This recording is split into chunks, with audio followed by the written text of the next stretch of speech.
Olá, trilheiros e trilheiras, como vocês estão? Hoje nós vamos estudar o informativo 1020 do STF, começando por esse julgado de direito constitucional, uma ação direta de inconstitucionalidade, na qual o STF analisou a possibilidade de que uma norma estadual amplie aquelas atribuições de fiscalização do Poder Legislativo que estão previstas na Constituição, né, de modo que abranja outras autoridades que também seriam submetidas à solicitação de informações. Vamos relembrar, então, o que dispõe a nossa Constituição Federal a esse respeito, para que a gente possa compreender melhor o que foi, de fato, analisado pelo STF nesse caso. Pessoal, então, lá no artigo 50 da nossa Constituição Federal, estão elencadas algumas atribuições do Congresso Nacional.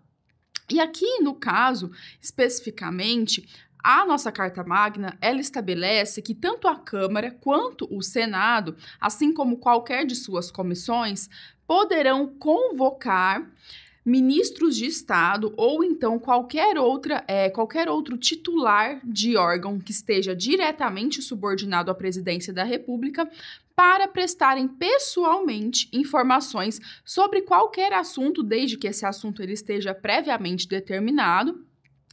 E caso essas autoridades se recusem a comparecer perante a Câmara ou o Senado ou as comissões para prestar essas informações, isso acabará caracterizando o crime de responsabilidade. Claro, se não houver uma justificativa razoável para essa omissão, para essa inércia da autoridade ou mesmo para essa recusa por parte da autoridade convocada. Além disso, o parágrafo 2º desse mesmo dispositivo estabelece que também a Câmara e o Senado poderão não só solicitar a convocação dessas autoridades, mas também solicitar pedidos escritos de informações por parte também de ministros de Estado, assim como quaisquer outros titulares de órgãos diretamente subordinados à presidência da República. E aqui também, se essas autoridades se recusarem a prestar essas informações por escrito, isso também caracterizará crime de responsabilidade.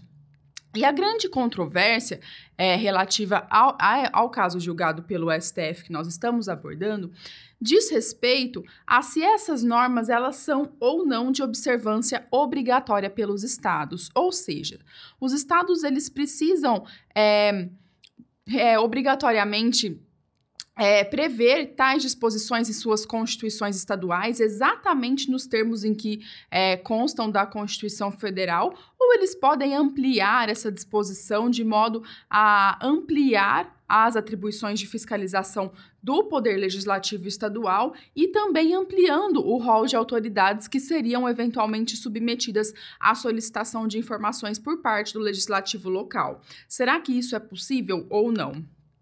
E o STF entendeu que não, que isso seria incompatível com a Constituição Federal. E vejamos por quê. De acordo com o STF, pessoal, aquela norma que nós analisamos, tanto o caput do artigo 50 quanto o parágrafo 2º, seriam normas de observância obrigatória pelos Estados-membros, em decorrência do princípio da simetria. Ou seja, aquilo que está previsto em âmbito nacional, em âmbito federal, também precisa ser seguido pelos Estados-membros nas exatas proporções em que constam da Constituição Federal. E, além disso, pessoal, tem um outro detalhe importante no sentido de que a competência para legislar sobre crime de responsabilidade é privativa da União. Isso se encontra, inclusive, sumulado pelo STF, é uma súmula vinculante de número 46.